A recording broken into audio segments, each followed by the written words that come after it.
Oh, No, super. we've done a few of Hit the these. record button. Are you nervous? Have you ever done anything like this before? I'm super nervous. You're young bucks. I mean, have you done these kind of things before? I know you've done TV, but have you done Zoom down here at the After Chat? Oh, this Never had is the the Apter very Chat. first. That's why I'm shaking in my boots. I know. Are you wearing boots? Just socks actually. Oh, We haven't worn boots in a decade, Bill. We wear Michael Oh, I Jordan. know that. Jordan Air Ones. you meant, Yeah, right. wait, what did you say you wear? We wear the Jordan shoes usually now. Oh, Yep. all right. I've still got my PF Flyers. No, there you go. Yeah. Well, anyway, it's great to have you down here in Apter's Alley, and hopefully one day, and I see you've got your quarantine beard on, as I do. Yep. You Look can't at have a that. quarantine beard? I can't Yeah. grow one. What is the Nick issue? can't grow it. Yeah. This is the most I could get. Look at this. If you don't shave in 2 weeks, you're not going to get a quarantine beard? This is 2 weeks. This is. All right, welcome to Ask a Dumb Question, Bill. It was good. So, how does it, I guess the first question has to be, how does it feel not to be on the road? You guys were on the road with not just AEW, but all the independents in Japan for so many years. Right. And now it's like, oh, we're home. Yeah. What are you doing at home? What are you doing at home? Oh man. You know what? It's been real nice. That's the silver lining in this whole pandemic era is spending time with our kids, because like you said, we weren't home at all really. So the time that we've had with our kids has been so awesome. Like I'm so close right now with my kids right now that they don't want me to leave for a day at this point. So it's been real nice being a father, like a real father at home. So that's been the silver lining. Yeah, I think we're making up for a lot of lost time right now, because for so many years, that's all my daughter knows. You know, she just turned 9, and I think I missed every single birthday up until recently. So she's so used to me being gone. So lately, she's just like, "Dad, this is great. You're home all the time now." So, I miss not only just her birthday, just anniversaries and Halloweens. Oh yeah, family all stuff. of them. Yeah. All of them. So like Nick said, it's been nice being home. Of course, there are also at times where, we're home for more than 10 days and the whole family's like, all right, you can get out of here now. Right, enough already. Yeah. We've had enough of Right. you, Dad. You're irritating us now. Get on the road. Nick, So I think it's perfect. I think it's perfect right now. And you know what? It's almost like I'm kind of like afraid of what it's going to be like if it ever goes back to the old days, because I'm so in love with what it's like now. Do you even remember it? Right. I don't. It's like it never happened. I know. Yeah. Weird. It's weird. Nick, how old are your kids? I just had a new one 8 months ago. So I have thank you. I have an 8-month-old, a 7-year-old, and a 5-year-old. So they're growing quick. It goes too fast. Yeah. And I got the boy too, who's 5, who's just a wrestling fanatic. Oh, he loves it. Loves it. When my son Brandon was 5, he became El Brando. He had a Rey Mysterio mask, and awesome. I would take him around to some of the like Offense Seekers training school, and big Lloyd Anoa'i, the LA Smooth, he would let Brandon at 5 years old pick him up and oh yeah, that's oh yeah, that's great. Yep. Me and little Zachary, we got the oversized family bean bag. It's one of those love sack ones. It's gigantic. So it's our makeshift wrestling ring. So we have battle royals on it every day. Now we make little Courtney get in there too. So it's kind of a triple threat. But he never misses Dynamite, and he has the largest wrestling collection of figures I've ever seen, because he inherited all of mine, all my old LJNs and my Hasbros. Yeah. And now he's got his own collection of the new age wrestling figure, including Uncle Nick and Daddy. So he loves it. Does he collect ones from the other companies as well? Oh yeah, all of them. Okay. He's got them all. It's funny is he's actually. I show him all types of wrestling, and for whatever reason, I don't know if it's because he's trying to be like Dad, but his favorite wrestlers are all my old ones. Like he's a huge Hulkamaniac, and he loves the colorful wrestlers. Yeah, there he is. So he's constantly. I'll put on YouTube. I'll put on Hulk Hogan's Rock and Wrestling cartoon show, and he'll watch that. Yes. He's into all that, but he pops bigger when I'm like, hey, wait a minute. Wait a minute. Yep. Time out. Yep. Time out. Don't go anywhere. Don't go anywhere. Don't let me. I love it. The suspense. Yeah, it's killing me. Look at that. That's great. You remember what this used to be? Oh yeah. Oh yeah. Oh yeah. Yes. That's funny. Does he have a wrestling name? He calls himself Zack Attack, and or Zach Jackson. He's got his own Young Buck. We actually had our seamstress make him his own custom Young Bucks gear. So oftentimes he'll come up to me in the morning. He'll wake me up out of bed and he'll have it on already. He's like, "Dad, let's go have a match." But yeah, he's a huge old school 80s wrestling fan. Like he loves Junkyard Dog and Brutus the Barber Beefcake and Greg the Hammer Valentine and Hulk Hogan. So those are his favorites. I assume you've exposed him to some American Dream, if you will. Of course. He knows all about Dustin. I want to make sure that everybody stay in the family here. Yep. Yeah. So, he loves it all. I have an issue that I have to discuss with you. Let's hear it. Both of you, all right? I have never had people on the Apter Chat in all the years I've been in the business who are going out of their way to be killing the business. Not only are you doing it, you also scream it out on your book that you're killing the business. Now, this business has been really good to both of you.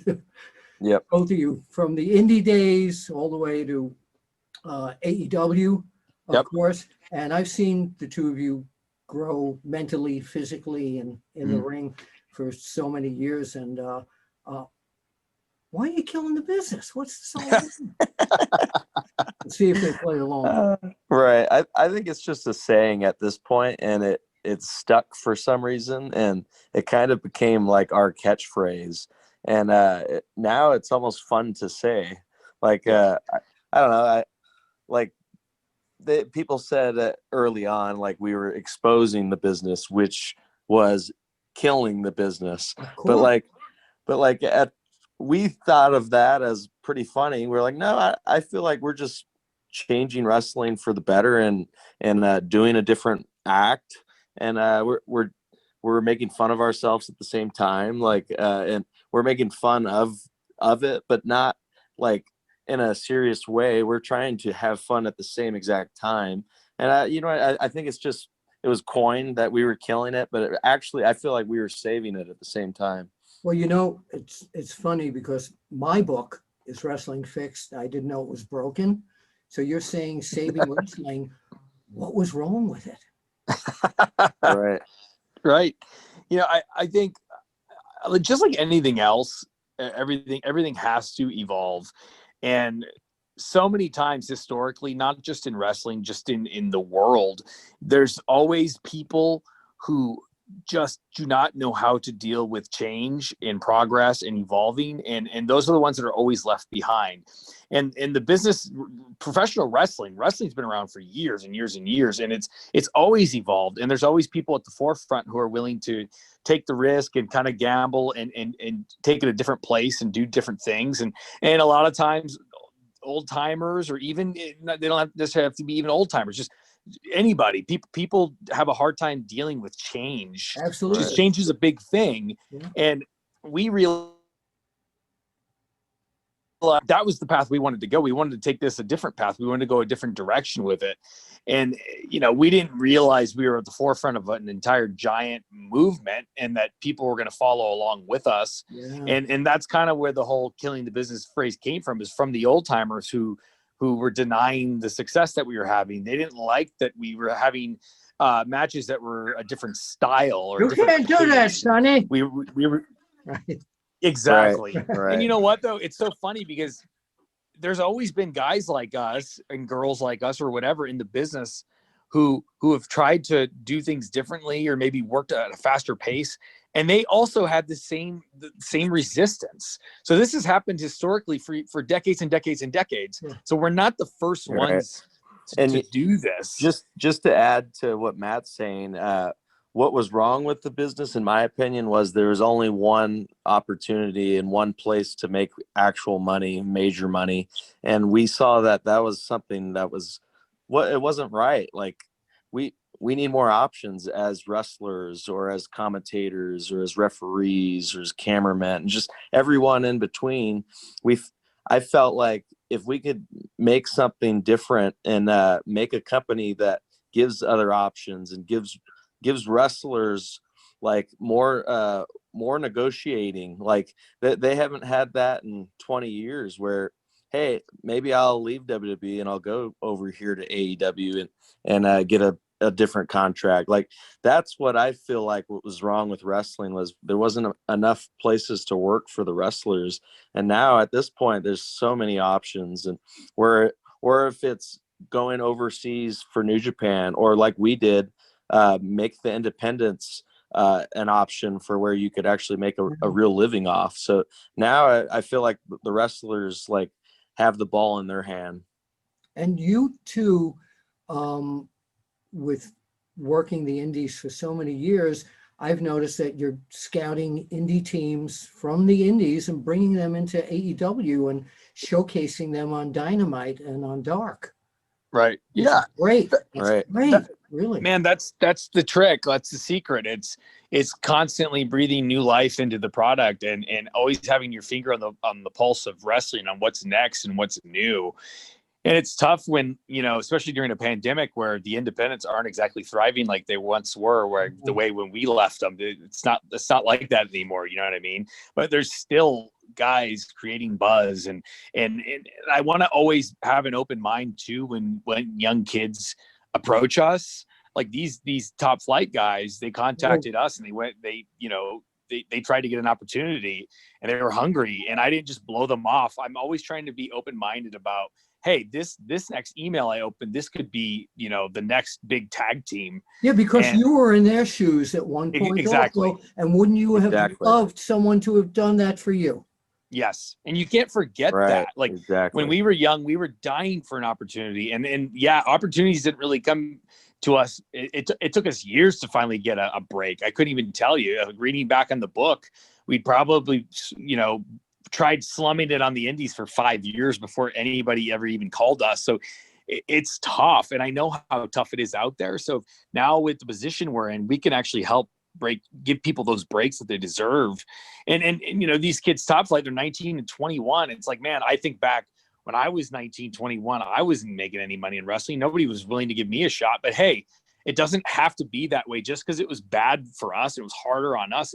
Why do I have to, make it the same way for someone else? If I can help someone else's life and they're talented enough and they're ready, why make them suffer for 5 years and waste bumps out on the indies and when they're ready for TV? And clearly, we just saw last week that those guys are ready for TV. Yeah. They hung with the Young Bucks. So what you did though, is very refreshing, and I'll tell you why.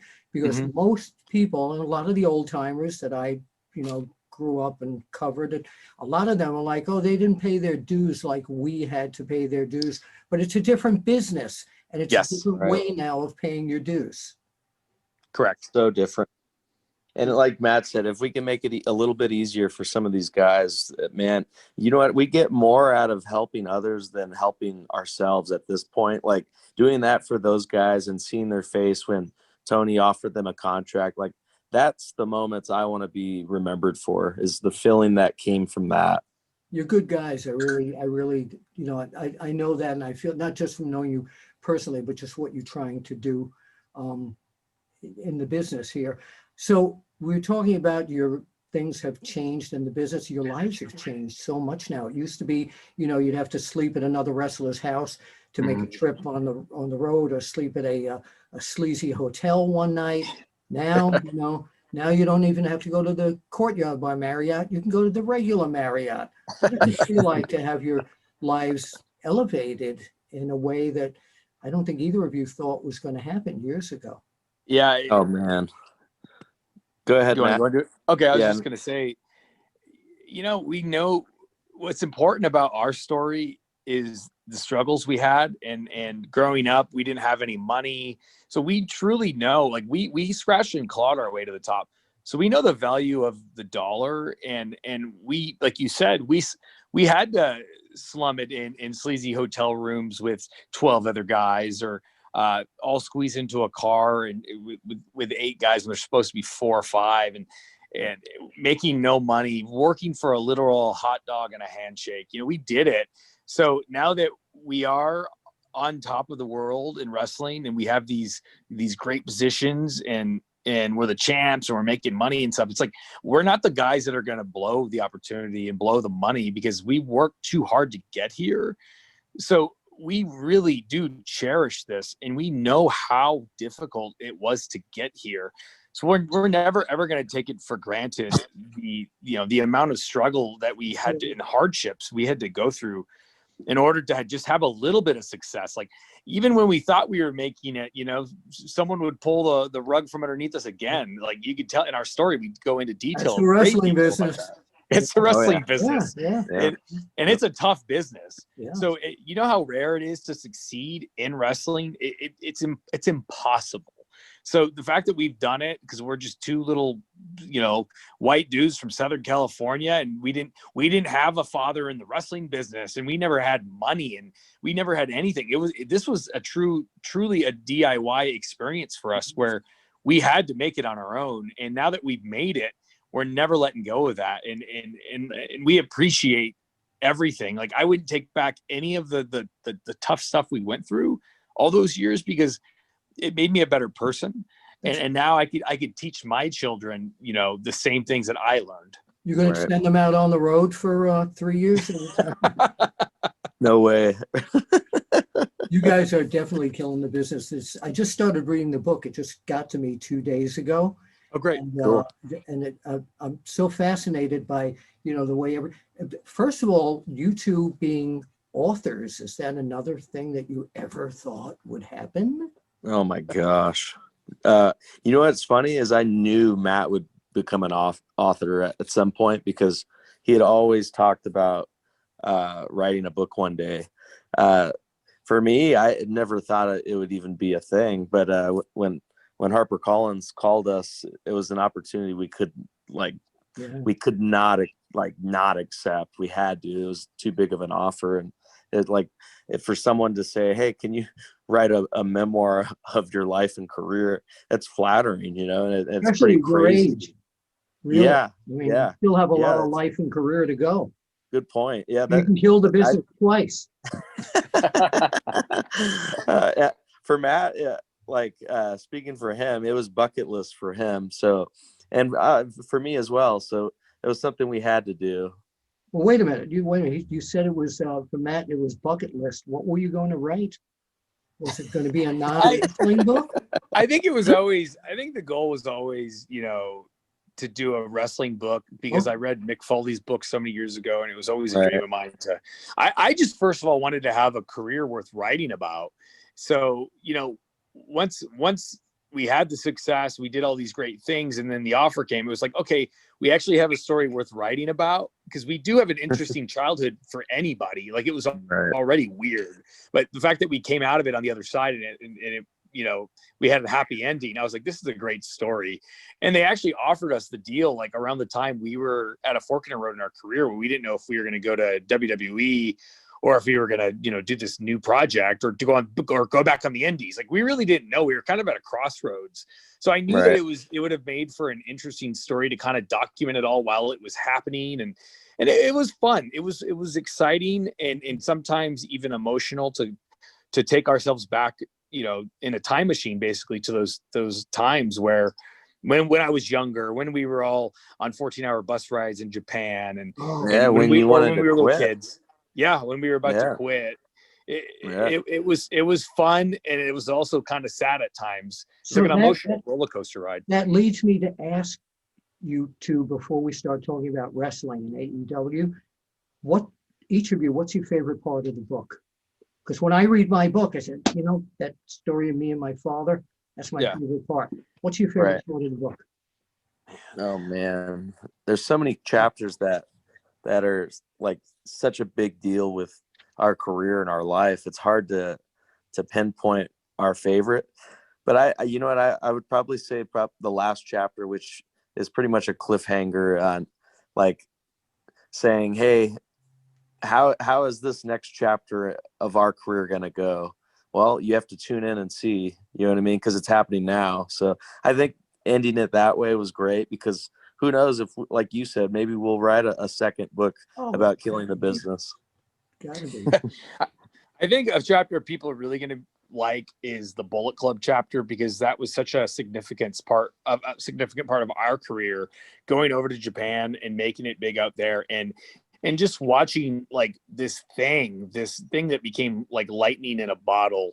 And there's so many funny stories about us going out with the boys and going to those sponsor dinners, and how those would sometimes turn into us beating the living crap out of the sponsor. And I think people are really going to enjoy that, because that would, and man, what a fun time now thinking back. Like we didn't realize how good we had it, and how that was probably going to be our most recognized time of our career. Like people will always think of the Young Bucks and they'll think of Bullet Club. Yeah. And some of the best times. I think people are going to enjoy that chapter. Yeah, but now when people think Young Bucks, they think AEW.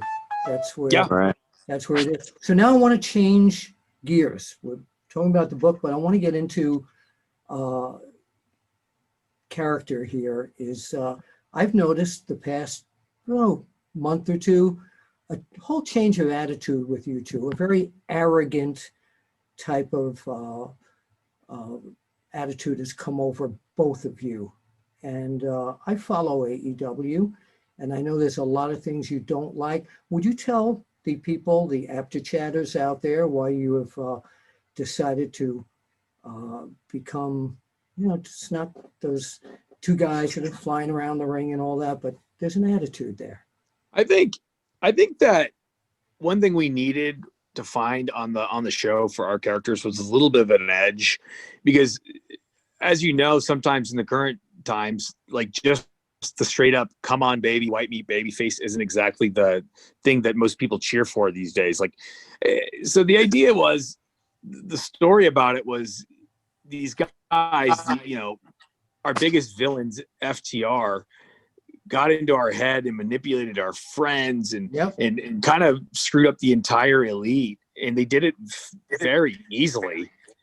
And here we were, in the middle of this whole thing, watching these guys come in and do that to our friends. And then not only that, they defeat Kenny and Hangman on their first try on pay-per-view, something that we couldn't do at Revolution last year. Yeah. So I think the idea was, we basically saw these characters who everyone suspected it's the Young Bucks, they're the number one team in the world. They're going to show up at AEW and when the title is going to be fairly easy. We're going to see these guys at the top right away. That wasn't the case. We saw us for a year struggle and lose every big match opportunity. And then to make matters worse, these guys, the guys that we've had a rivalry for over 4 or 5 years on the internet, they come in and they win the titles in their first try. Yeah. So I think the idea was, we're watching in real time Matt and Nick Jackson as characters kind of go through this and show that they're a little bit pissed off, and they're not just the smiley, happy, fired up baby faces anymore. They're upset about the way that this whole year has gone for them. And we get to see it every week kind of progress. Like, I remember in a few interviews, we talked about how we might have to go to the way that we used to be. And I think I was alluding to what we were like, when the Super Kick Party brand was born in the Bullet Club days, when we literally super kicked a 9-year-old kid, when we super kicked females, like when we didn't care. And I think that was the problem with the first year with our characters, is we cared a little too much.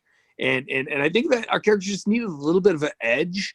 And maybe that's what they needed to overcome FTR. And when we did show that little side of anger and frustration, and we took it to that level, those characters beat FTR at Full Gear for the titles. So that's what we really needed to kind of tune into in order to finally overcome and climb that mountain. That makes and I think sense. Now that we've done it, you're still going to see a little bit of that edge. You're going to see the little bit of that attitude and swagger. But I think as people and as characters, the Young Bucks are good people that just sometimes have to do bad things. Yeah, but it draws, since I watch every week, it draws the viewer into one what's going on with these guys? I mean, these guys, they were friends, and what's Right. So, but did you ever think with FTR, since you mentioned them, did you ever think you would be working in a situation with Tully Blanchard, one of the? Oh man, it's crazy. Okay. He's so good. Like Matt and I, we talk to him a lot. We pick his brain every time we see him, and he's always got great ideas. So He does, as does Aaron. Yeah. oh yeah, it's same with him. Like anytime you could learn from the greats like them, you have to. Just because you'll learn something that you didn't even think of. So it's been so fun working with these guys and learning from them. from A second life too. I mean, this is yeah, great. yeah, you're right. I want to go into a box right now where I love to do this like fantasy sports type of thing. The Young Bucks at this time of your career, and let's take a few other teams in their prime, and you let me know what would have happened in that match and maybe what the finish would have been. Now, of course, one of the teams that love you two, admire you two, and you're so reminiscent of them in so many ways is Ricky Morton and Robert Gibson, the Rock and Roll Express. What would the end of that match, what would happen? Oh man. I got a few teams tough. here, so we gotta. All right, well, if I'm booking it, we're winning. Okay. What's the finish? I think it would turn into a drop kick party, but then at the very end we would overcome it, and then it would turn into a super kick party. And right. I'm sorry, Ricky, but you're taking the pen. All right, let's take the Midnight Express. Oh man. Okay. See, man. That's a good one. I think there's tons of heat on us. I think Nick blows a huge comeback.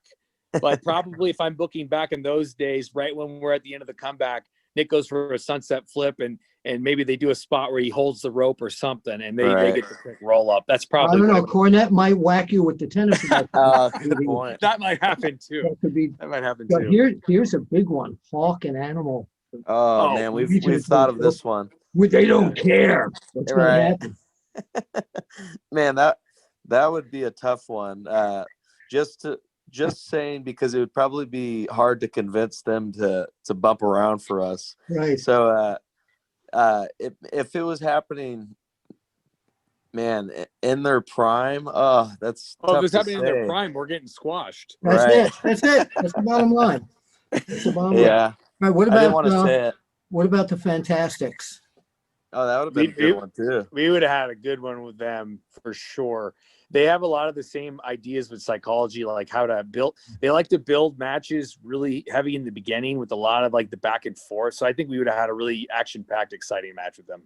Okay, and the final one, Tully Blanchard and Arn Anderson. Oh man. Go watch the Rockers in them. It'd be very similar. You know what I mean? Yeah. Good point. I was going to say the same exact thing. Some of the best tag matches ever are those matches. They're so good. Absolutely. Well, before I let the two of you go here, tell fans why they should read this book, this incredible book. I think that it's a really feel-good story. And in 2020 has been a brutal year for everybody. And if you read that book, you don't have to be a wrestling fan or aspiring wrestler. If you are, then it's probably even a better story for you to read. But it goes for anybody that's on hard times, that needs a little bit of an inspiration. Maybe you've lost your job. You don't know what's next. Like I was in a situation, a dire one in 2011, 2012, where I had a baby on the way and I was broke. I couldn't even buy a chicken sandwich. And my younger brother, Nick, had to bail me out. And we finally made a decision to go all in on ourselves and to make a bet on ourselves and wrestle with our hair down per se. And it paid off. So I think that if you need a little bit of a kick in the butt and you need a little motivation, this is the book for you. And because we're just, like I said, we're two regular dudes and we made it. And if we can make it, truly anybody can. So hopefully you can get something out of it. That's it. Yeah. Right. Great. That's great. Want to thank both of you for spending time down here in Apter's Alley. And I want to thank Brittany and Harper-Collins for setting this up. And where can people follow you on social media? Yeah, we have a Twitter. It's just at Young Bucks. We both have Instagram. Mine's Nick Jackson YB and Matt's Matt Jackson 13. And we also have a YouTube channel called Being the Elite, where we drop episodes every Monday. So Yes, thanks for supporting. It was great to talk to you. It's been a while. Bill. It has. By the way, follow me at Apter One Wrestling, please. Awesome. Absolutely. And yeah, it's great. And I remember, my goodness, I was with you the last day you guys were in with Cody when you were in Ring of Honor. I remember you guys out in some of the indies in California when I was out there. And you've always been super nice to me and never super kicked me or anything. So I wanted to. You've been a sweetheart, Bill. Thanks, man. Well, likewise, and say hello to all the boys and the girls at W for me. And again, it's they're killing the business, but in a positive way. And I like how they can do it. This is Bill Apter for the Apter Chat. I'm looking for the stop recording button. And if I can get the two of you to point out to the camera for my, we'll see you at the matches. We'll see you at the matches. We'll see you at the I did matches. my sign off.